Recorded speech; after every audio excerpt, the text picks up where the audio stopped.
Brewing is a great rewarding hobby. However, there's a lot of things that can catch you out when you first start. Today, I've got 8 things for you that I wish I knew back when I'd started brewing. Daft Cat Brewing for Beer. Brewing and event videos. Welcome back, or if you're new to the channel, welcome along for the first time. I'm Sarah, Daft Cat Brewing, and today, here's some of the things that I wish I had known back when I started brewing first off.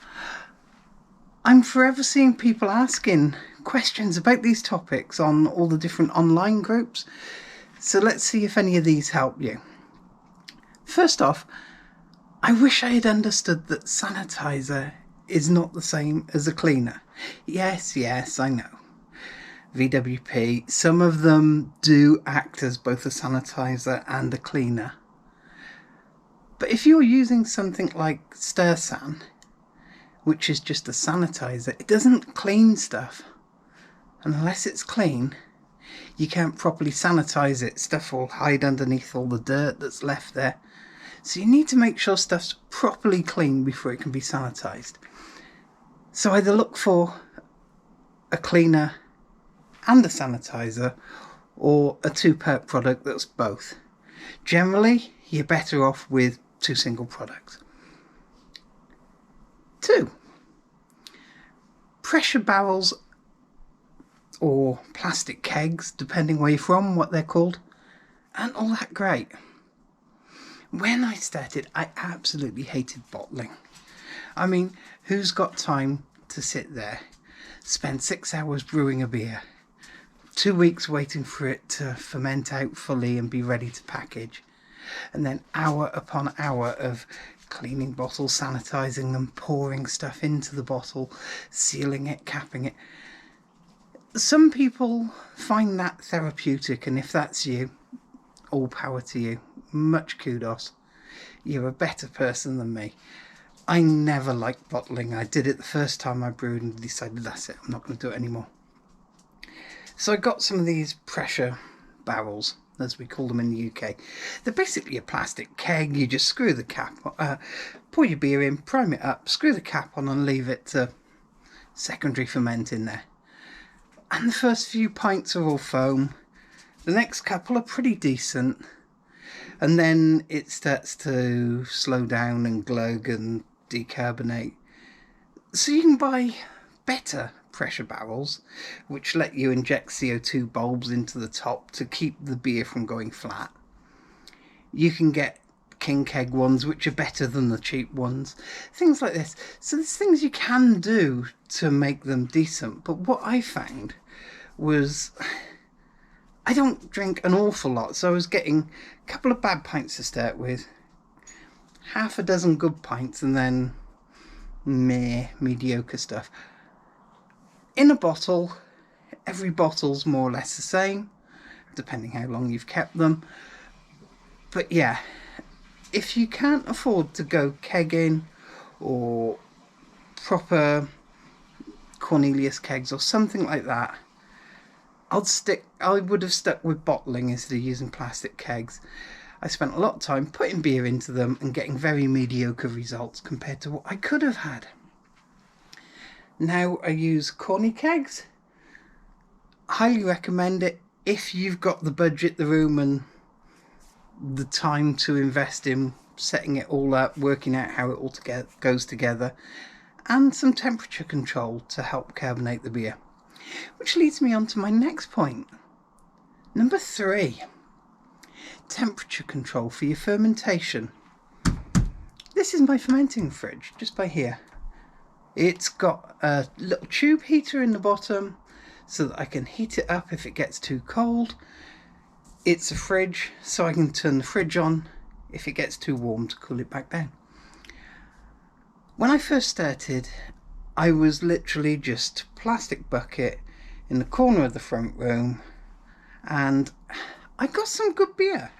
Don't get me wrong, I was lucky. The temperatures at the time of year I was brewing, about right, fairly steady, because we were in a cottage with thick walls. So I didn't do too bad.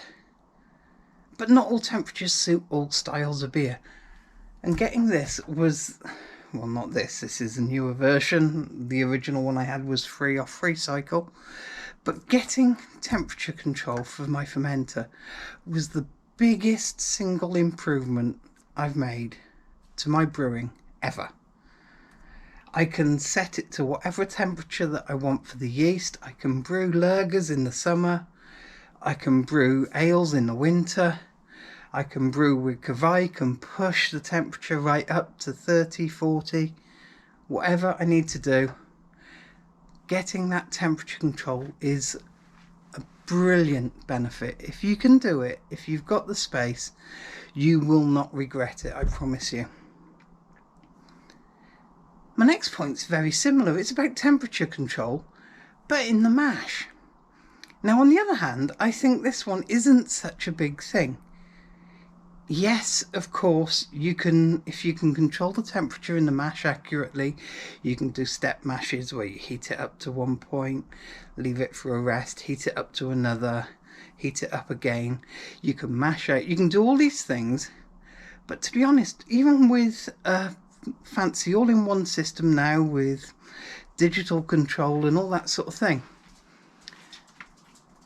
in the vast majority of cases where I'm just doing a single infusion mash anyway, I'm no better off than I was back when I was using a cool box or an esky as my mash tun. In fact, I'd often get better efficiency out of the cool box mash tun than I do out my all-in-one system with the recirc pump and the temperature control and all the rest of it. So don't think that just because you get a fancy all-in-one system which can do all the recirculation and all the temperature control, you're necessarily going to make better beer overnight. If you've got a well-defined process that you're used to using an insulated mash tun, you can do just as well, if not better, than I do in the all-in-one. Next up is about crystal malt. Now, when I first started brewing all grain, crystal malt was the in thing. I loved it. It went in everything. If I was doing a pale ale, 10% crystal. If I was doing a stout, 10% crystal. If I was doing an IPA, 10% crystal. And I just got in the habit of putting 10% crystal in everything. I don't know why I did it. When I stopped, my beer's actually improved. Yes, some recipes you want that residual sweetness from some crystal malt, but you certainly don't want it in every single style. So yeah, treat crystal with respect, don't just put it in everything. Next one's another malt, and this is chocolate malt. Started brewing chocolate malt. It's got to taste of chocolate, right? Chocolate smell, chocolate taste. Who doesn't love chocolate? Buy chocolate malt. It took me about half a dozen brews to finally accept that chocolate malt doesn't actually taste much like chocolate. It doesn't really smell much like chocolate in a beer. It gives you quite burnt cherry sort of flavours and aromas. So be mindful when using chocolate malt. You love the name, not the flavour and aroma, or at least that was the case for me. I loved the idea of a malt that would give me chocolate, but chocolate malt wasn't it. And my last one is cost. This is kind of two things in one, because cost is a double-edged sword. You can make very inexpensive beer if you want to. If you live in some countries, taxes and duties on shop-bought beer is so ridiculously expensive that you can brew your own for a fraction of what it costs you to buy beer in the shops. Obviously that will depend on what you're brewing.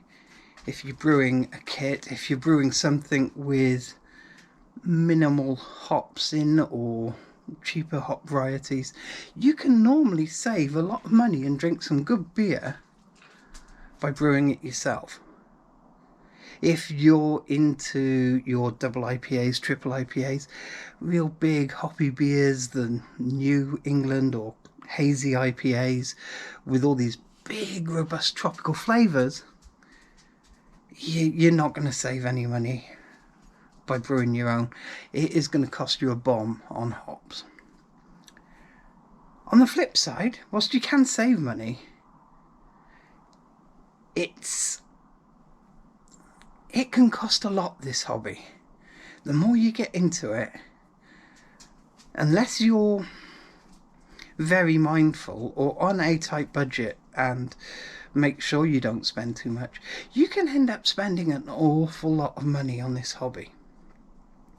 You start off, for instance, like I did with the cheapest boiler you can find, and a sale cool box that I got at the end of summer from Tesco's, and I started very cheaply and inexpensively.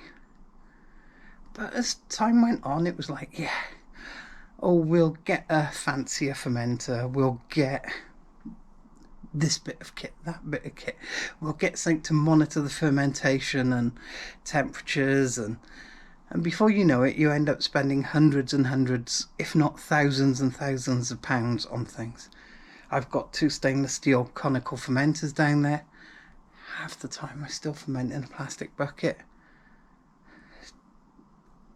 The thing to be aware of is, just because you spent more money on equipment, rarely does that actually mean you'll make better beer than you were making with the less expensive equipment. So cost. And finally, one bonus one. Good beer takes time. It doesn't matter if you can use Kravite to turn around a batch of beer in 2 days. Every great beer I've had has needed time. It takes time to brew the beer. It takes time to ferment the beer. It takes time for the beer to come into condition.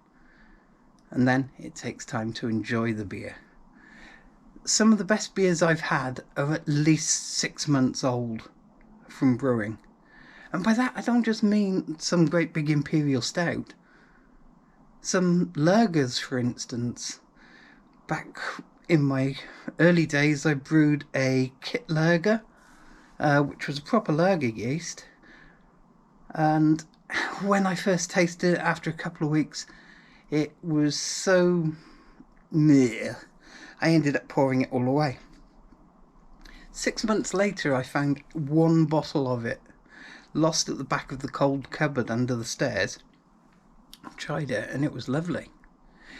So yeah, good beer takes time.